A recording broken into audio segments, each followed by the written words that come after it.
अनंत कोटि ब्रह्मांड नायक राजाधिराज सच्चिदानंद सद्गुरु श्री ब्रह्म चैतन्य महाराज की जय। श्री राम समर्थ। 25 अगस्त। हम भगवान के लिए यहाँ आए हैं। हम जब तक सपना देखते रहते हैं तब तक सपना ही सत्य है, ऐसा हमें लगता है।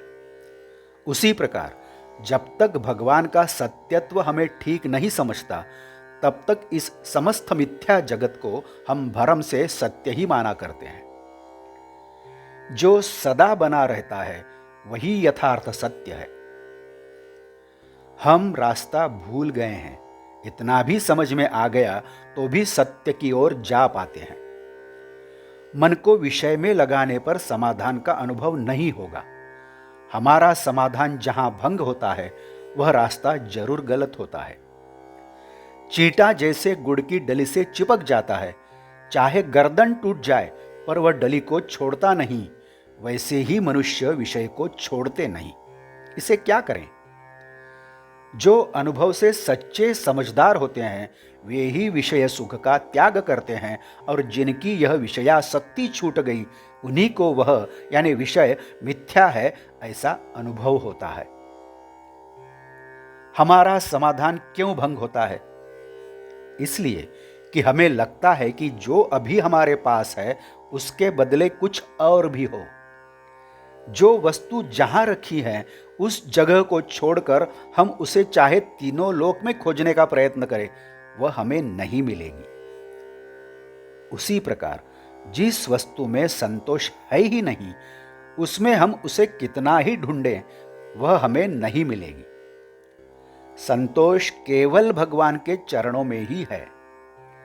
दरअसल बात यह है कि हमारी वृत्ति परिस्थिति में फंस गई है, इसलिए वह स्थिर नहीं रहती और इसीलिए हमें संतोष नहीं होता। मनुष्य की जो स्थिति है उससे उकताकर सुख मिलने की आशा से जो भी प्रयत्न करता है वह अंत में दुखदायी होता है। अतः जैसी हो वैसी परिस्थिति में संतोष मानना सीखें। हम जिस कार्य के लिए आए हैं वह कार्य होने पर संतोष होता है। अतः जब तक हमारी कृति से हमें संतोष नहीं होता तब तक हम उस कार्य के लिए आए ही नहीं, ऐसा कहने में क्या हर्ज है? हम भगवान के लिए ही आए हैं और उसकी प्राप्ति में ही आनंद है। संसार की कोई भी दृश्य वस्तु न हमें मन का स्वास्थ्य दे सकती है न उसे हमसे ले सकती है। मन भगवान के चरणों में लीन होगा तभी उसे स्वास्थ्य मिलेगा। उसके लिए सदा भगवान का नाम स्मरण करें, उनके गुणों का वर्णन सुने और उनके सिवाय दूसरी कोई बात ही न निकलने दें। मिथ्या समझकर गृहस्थी करें, भगवान के होकर रहें। जो नाम स्मरण के विरोध में कहेंगे उन पर विश्वास न करें। कोरा वेदांत न सुने।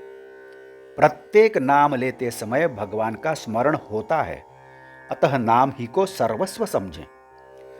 नाम में कितनी सामर्थ्य है यह नाम स्मरण करने पर ही समझता है। तीर्थ स्थान या संतों के पास जाकर कोई वस्तु प्राप्त नहीं करनी है, वहां तो संतोष प्राप्त करना होता है और यह नाम स्मरण से ही प्राप्त होता है। आज का बोध वचन।